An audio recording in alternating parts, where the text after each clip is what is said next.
कि किसानों की ताकत हिंदुस्तान में सबसे बड़ी ताकत, और किसानों से लड़ाई करके हम किसी नतीजे पे पहुंचे नहीं। तेरा लुट गया मालवे जट्टा पगड़ी संभाल, सारे जगदा पेट भरे तू, सारे जगदा पेट भरे तू, अन्नदाता कहलाए तू। सर, मैं उन 225 किसानों को भी जो शहीद हुए पिछले 2-2.5 महीनों में, तो नतीजा आंदोलन का यह हुआ कि सरकार को झुकना पड़ा, विड्रॉ करना, और किसानों से लड़ाई करके हम किसी नतीजे पे पहुंचे नहीं। किसानों को उन्हें बिल्डिंग बनाने की, घर बनाने की और पेड़ काटने की अपनी जमीन पे कोई हक नहीं होगा। लेकिन इस अमेंडमेंट से और भी आंदोलन ज्यादा बढ़ गया, क्योंकि ये उनकी सेटिस्फैक्शन के मुताबिक नहीं थी। सर, मैं उन 225 किसानों को भी जो शहीद हुए पिछले 2-2.5 महीनों में अपनी मांगें सरकार से मनाने के लिए, और ठंड में और कई कारणों से आंदोलन के बीच में ये मर गए, शहीद हो गए, मैं अपनी तरफ से भी उनको श्रद्धांजलि अर्पित करता हूं। सर, जो गतिरोध बना हुआ है किसानों का और सरकार के बीच, ये पहली दफा नहीं हुआ। सैकड़ों सालों से किसान संघर्ष करता रहा है, अपने हक के लिए लड़ाई लड़ता रहा है। कभी फ्यूडलिज्म के खिलाफ ये लड़ रहे, जमींदारी के खिलाफ लड़ रहे, और कभी सरकार के। मैं उल्लेख देना चाहता हूं कुछ महत्वपूर्ण उन एजिटेशंस जो आखिर में सरकार को अंग्रेजों के जमाने में झुकना पड़ा।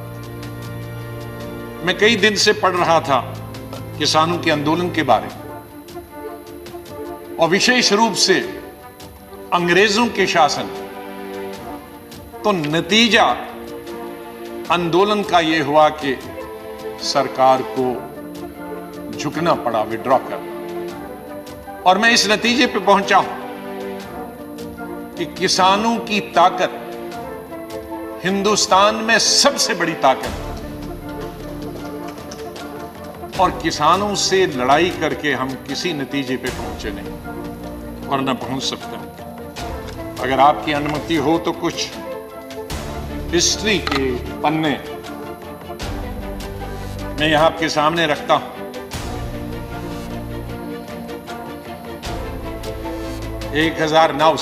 1900 से और 1906 के बीच में 3 कानून यूनाइटेड इंडिया में और ब्रिटिश इंडिया की हुकूमत में हुए।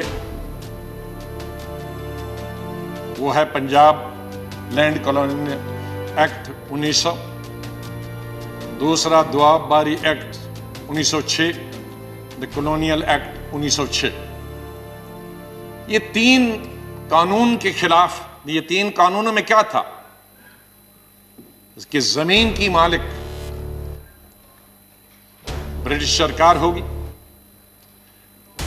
और मालिकाना हक से उनको वंचित रखा जाएगा। किसानों को उन्हें बिल्डिंग बनाने की, घर बनाने की और पेड़ काटने की अपनी जमीन पे कोई हक नहीं होगा। और जो बड़ा बेटा होगा परिवार का, अगर वो एडल्ट नहीं होगा, अगर वो बालिग नहीं होगा और मर गया, तो ये जमीन छोटे भाई को जो बालिग नहीं है उसको नहीं ट्रांसफर होगी, जमीन गवर्नमेंट की होगी। इस पर बवाल मच गया, और इस पर एजिटेशन 1907 में, और इस एजिटेशन का संचालन कौन कर रहे थे?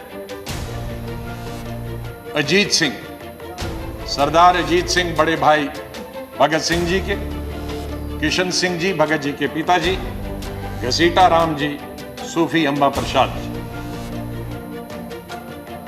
और प्रोटेस्ट पूरे पंजाब में हुए, और उस वक्त बांकीलाल जो जंग के एडिटर थे, उन्होंने पगड़ी संभाल जट्टा पगड़ी संभाल वे का एक गीत बनाया जो उस वक्त का सबसे बड़ा मशहूर और क्रांतिकारी गीत बना।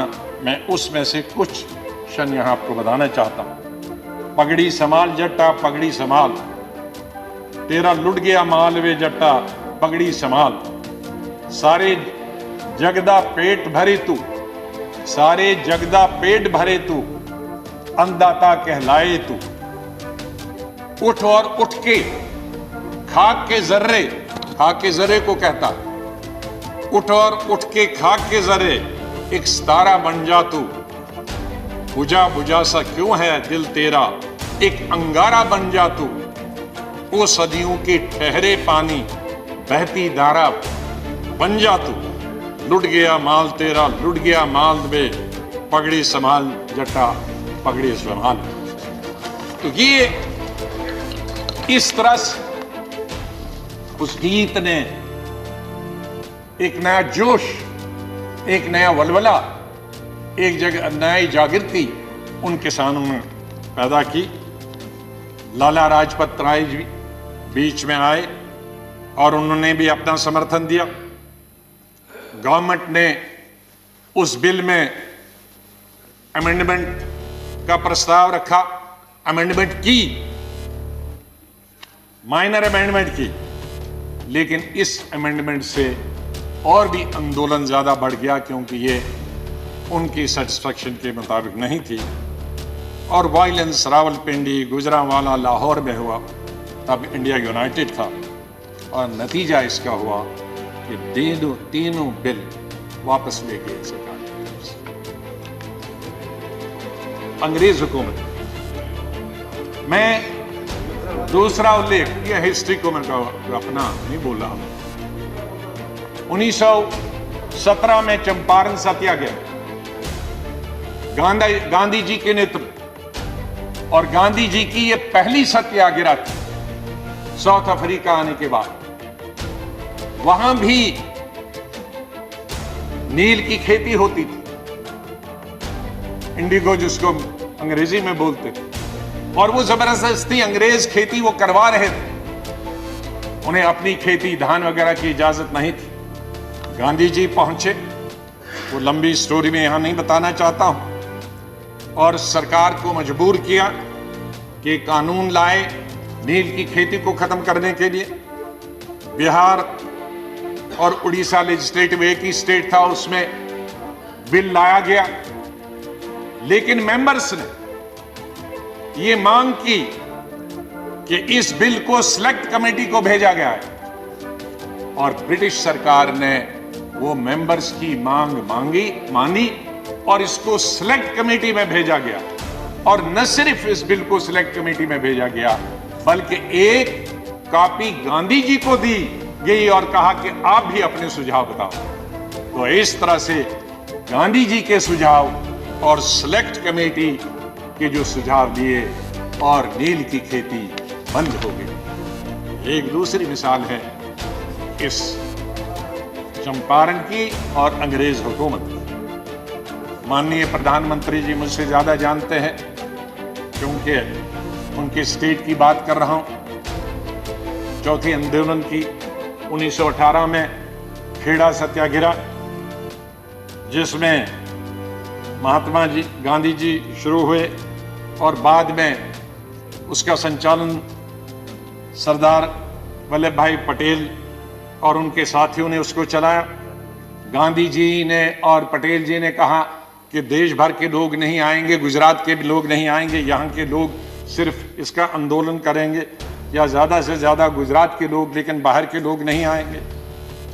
उन्होंने पिटीशन दी बम्बई सरकार को, कमिश्नरी को, कि हमारे टैक्स खत्म किए जाएं। उन्होंने बम्बई सरकार ने, जो उस वक्त की यूनाइटेड सरकार थी ब्रिटिश की, उन्होंने उनकी डिमांड को रद्द कर दिया और उनको वार्न किया गया कि अगर आप ये टैक्स नहीं देंगे आपकी ज़मीन जब्त की जाएगी, आपकी प्रॉपर्टी जब्त की जाएगी, आप जेल में जा सकते हैं।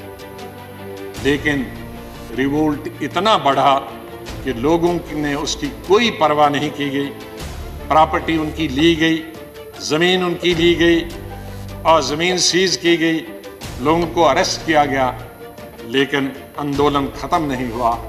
और उसका नतीजा क्या हुआ? उस साल के लिए टैक्स माफ़ किए गए और जो इंक्रीज जो बढ़ाए गए थे टैक्स सरकार ने वो घटा लिए और जो ज़मीन और घर सरकार ने लिए थे उनको वापस दे दिए। तो वापस किसानों की इसमें फिर से जीत हुई। मैं दूसरा सत्याग्रह की बात करता हूं, 5वें सत्याग्रह की बात करता हूं, बरदोली 1928। इसमें भी 1925 में गवर्नमेंट बम्बई प्रेसिडेंसी ने टैक्स बढ़ाए किसानों के 22%। इतना कभी भी टैक्स नहीं बढ़ा।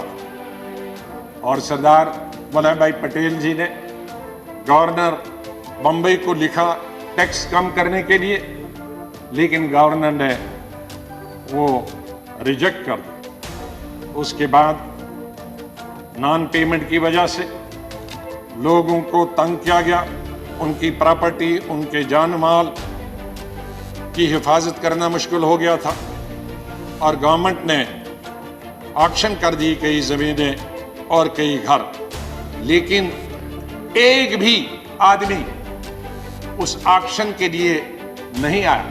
गवर्नमेंट ने तो ऑक्शन की, लेकिन ना ज़मीन लेने के लिए कोई आया, न घर लेने के लिए आया, न कैटल लेने के लिए आया। ये यूनिटी थी सरदार पटेल जी के नेतृत्व में। लेकिन रिजल्ट क्या हुआ कि 1928 में गुजरात में सबसे बड़ा सिविल ओबीडियंस हो गया सरदार पटेल जी के नेतृत्व में, और रिजल्ट ये हो गया कि गवर्नमेंट ने तमाम ज़मीनें वापस कर दी और जो 22% टैक्स लगा था, उसको लगान लगा था, उसको 6.03%, मतलब 6% किया 22% से। तो फिर किसानों की एक बार फिर जीत हो गई। तेलंगाना 1940 से 1950, और यहाँ जमींदारों और एक गरीब वॉशर वुमन के बीच में, जमींदारों ने जिनके पास सारी ज़मीनें थे उन्होंने हड़प की एक वॉशर वुमन की ज़मीन, लेकिन आंदोलन शुरू हुआ। इतना आंदोलन बढ़ा कि जो ज़मींदारों की अपनी ज़मीन भी थी वो भी लोगों ने वापस ले ली। ये इस तरह के आंदोलन हमारे इतिहास में हुए हैं और ताकत हमेशा वहाँ उनके सामने सर झुकाना पड़ा।